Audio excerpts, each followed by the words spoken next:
Hi guys, welcome back. All right, we are here today with a set of NS10s. Um, Obviously, we're just looking at one NS10 cabinet right now. I just wanted to start here, and then as I go through the video, we'll get into the pair and everything that's going on with them. The first thing I want to point out is I do a lot of virus repairs. You guys have seen me do synth repairs all day long, but I also do a lot of NS10 repairs and restorations, or just kind of touch-ups, or whatever you want to call it. I rarely get a pair of NS10s that are in perfect condition and I can just pull in and ship right out. That just never happens. But anyways, I got in a pretty nice pair recently, and I just wanted to kind of run through what I've done and kind of the thinking behind it and just general thoughts on dealing with NS10s. So the first thing I'll say is always open and inspect. May sound good, may look good, but if you don't open it up and look inside, I promise you, you don't know what's going on. There's so many problems that these can have on the inside that manifest with shipping and or just time. And if you don't open it up, you're not going to see them. If you look here closely at this unit, you'll see I've got this kind of screwdriver here. There's another one on this side here, and another one in the middle here, which I just used to get started and doesn't really have any pressure on it now. There's a 45-degree angle, little triangle piece of wood that there's one here on this side, and there's one on top on this side, and had come out and it wasn't making any noise. You could shake the speaker and just, it was surrounded with the fiberglass and just kind of floating around in there. And so I used some wood glue and then some more, a bit stronger glue. And I don't know if you can even see, but where that screwdriver point's hitting, that's the little piece of triangle wood. I'm actually going to try and catch it with the other camera. But if you see in here, this little triangle guy, it's really hard to see. I apologize. But it's kind of a crucial component. It may not seem like it, but it does affect the way the thing sounds.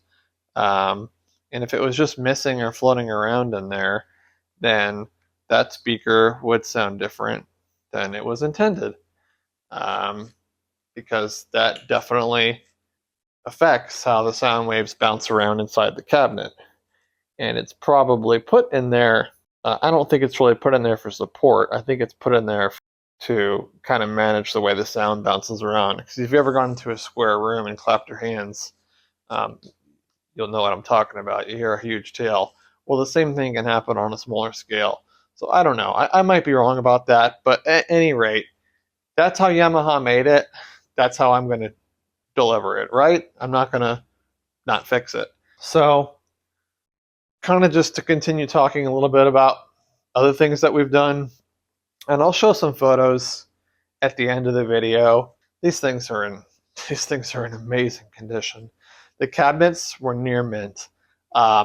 There's not a corner missing on any of these cabinets. There's not a chip in any of the wood.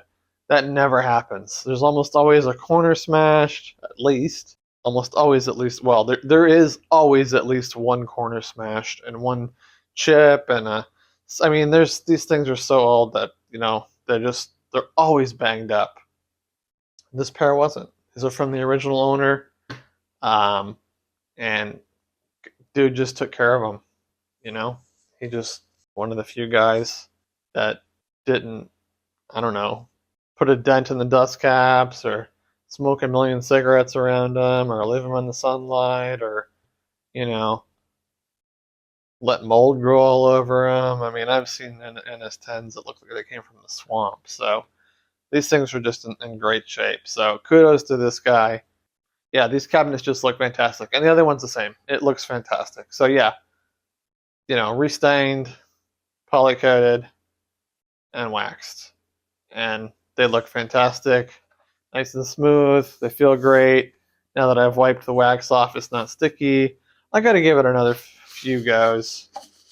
The wax needs to be wiped down a couple of times to get it really kind of off, before I'm going to feel comfortable enough installing the actual drivers in these. But at any rate, I just wanted to give you a little intro to the video, and then yeah, we're gonna let this off gas for another day, 2 days, and we have some pretty well, I'll save it for the next part of the video, but this is a pretty exciting pair of NS-10s, and we'll pick it up in a day or two.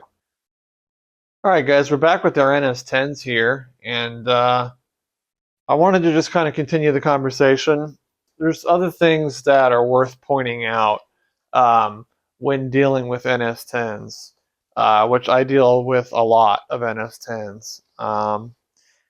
I love the speaker, and it's an important part of music history, and it's really still today, one of the best tools there is when it comes to, your final mix. I mix down on a pair of Neumanns, which are no joke. They're really good monitors, but I always run it through a pair of NS-10s at the end. And I find a lot of stuff that I don't like that I fix and pop back over to the Neumanns, and I'm like, oh, wow, what a difference. So anyway, that's just my experience. I'm just rambling a bit here, but back to business. Yeah, so when you buy a pair of NS-10s, I definitely recommend inspecting them. If you're not comfortable doing the desoldering, that's fine. You can just pull the speakers out and kind of set them out of the way. But one thing you always want to check, and I'm using a piece of plastic on my hand here. You could use a glove, but that's a glove that costs like 10 cents. You know what I'm saying? There we go. I'm going to put this out of the way because this is terrible stuff. And I want to just take a look at our crossover and make sure that everything's good to go there. So if you look inside here, you'll see that we have a large coil on this side and a smaller coil on this side. And what often happens during shipment is the seller doesn't pack properly, and this large coil breaks loose, and it might just barely break loose, and you won't notice it unless you either shake the unit really violently, at which point you're really going to break it loose, or it's so loose that you just hear it during normal movement of the cabinet. But I've seen a dozen times where it just kind of barely breaks loose and is floating there. And at that point, then that's, a disaster waiting to happen. I've inspected this pair, both speakers. They were packed so well, so there's no damage at all. This is resting just on this little plastic peg and some adhesive from the 80s. So, it's a really heavy copper coil, and it will break loose. So always ship these backside down. I take the terminal screws out, put them in a little baggie, put it somewhere else in the package, and ship them backside down with this side up stickers on the box so that coil stays in that position, and it's not going to break loose at that point because gravity is always going to be pushing it down towards, its resting point. If you package these on their sides, I've just seen them snap right off. So, sorry to go on about this, but I'll say very honestly, I've purchased probably a dozen pairs of NS-10s this year, and I would say 10 of them had a broken coil. So that's why I'm making a big deal about it. It's a lot of the time you can fix it. It's just broken loose. It's not completely unraveled. So it hasn't lost continuity. The cables are still connected. You can just glue it back and you're done. That's, 70% of the ones I see are like that. The other 30% are trashed. That, it's over. You're going to throw it away or sell it for parts. Anyway, just want to point that out to you guys. So, like I said, I've inspected both of these. They're both good. I know they're good. So, no need to go further. And I'm just going to go ahead now and stick this fiberglass back in where it belongs and make sure we pull our cable, tuck it down in. And yeah, definitely use like a glove or what I'm doing here because, man, fiberglass sucks. And I'm just going to vacuum up. You might not, I don't know if you can see it on camera or not. There's a little bit of fiberglass residue now around the edge of the cabinet here. Just you can kind of see it sparkling. That's got to go. If you've ever built any acoustic treatment, you'll know how much fiberglass sucks. Like Corning 703 or Corning 705, or even like Rockwell's even worse. It's really bad stuff, man. But it's good for what it does. You can use EcoCore these days, but we can do a different video about that. So anyway, back to the NS10s. So one thing I want to point out here that's special about this pair, you may have already noticed, these are matching serial numbers on the woofers. Not only are they matching serial numbers, but they're glorious. They're almost flawless. There's a little bit of marking on this one over here on the right, on the very bottom. I don't even know if it'll show up in the camera or not. It's just a little bit of, there's a little speck there to the bottom left of the dust cap. Other than that, it's minty mint, so that's spectacular. And what's also spectacular is that the tweeters 031008, 031008, these are also matched, meaning this is an original, all original match set from the factory in near mint condition, which is so rare. It's so rare to find that. And the tweeter grills, these are OG dome tops. They're a little more rounded as opposed to the later models that are kind of flat. And they're in really good condition. The chances of finding that are really slim. So I'm really excited to be able to, take care of this pair and bring them to market. One thing else I want to point out, or one other thing I want to point out, when working on these, I always mark, this is the right speaker, this is the right speaker, this is the left speaker. So I don't know if Yamaha cares or not, or if there's any type of whatever calibration or matching or who knows what is done. But if there is, the left speaker is going back into the left cabinet and the right speakers are going into the right cabinet, which is somewhere else because we don't have room for it in our shot. So anyway, just wanted to point that out. Another thing I want to kind of point out and talk about, I really hate the way that these come from the factory with the wires sold. They're like wrapped around the terminal and then like through a hole, wrapped and then soldered. And they're just such a pain in to get out. So I always remove them, clean the terminals, and then just assemble them very simply, which would be like, just through the hole and then solder it. You don't need to wrap it around because it makes it so difficult. Eventually, these will need to be swapped at some point. They'll put some bold norths in there, or they'll put some Aventone tweeters in there if they blow a tweeter. Who knows what the user might do. I've never blown a pair of Yamaha NS-10s, but I've seen like 1,000 blown pairs. So that's why I just like to clean up that really yucky soldering and then do it properly.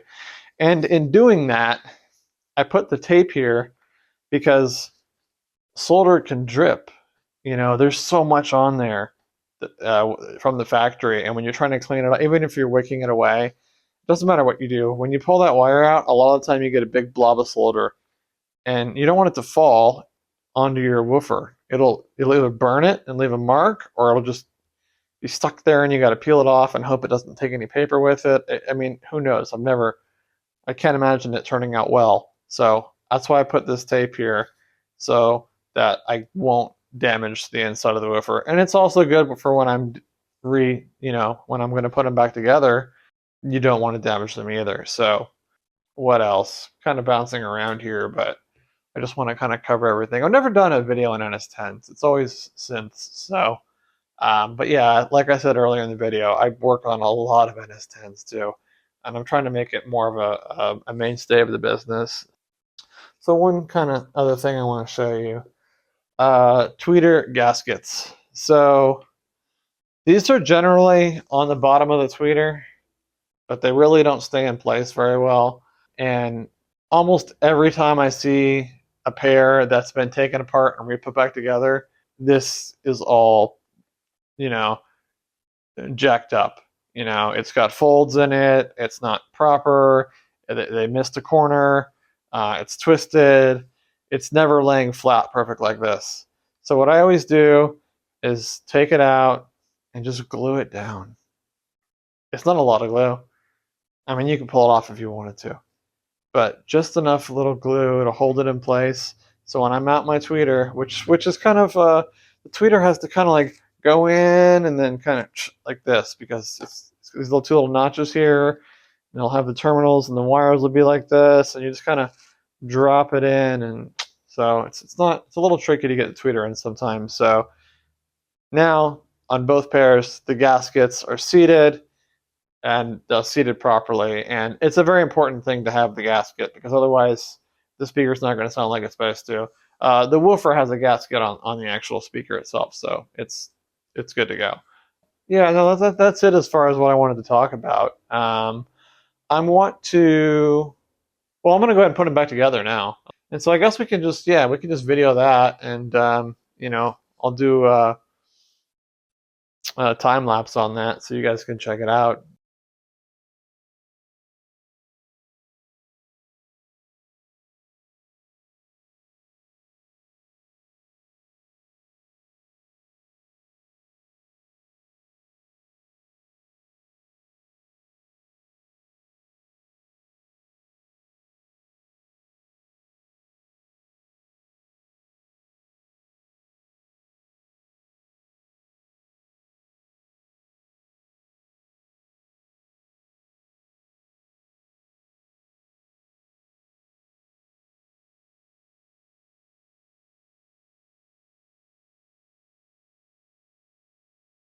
And we're good to go. Here's the woofer and our tweeter.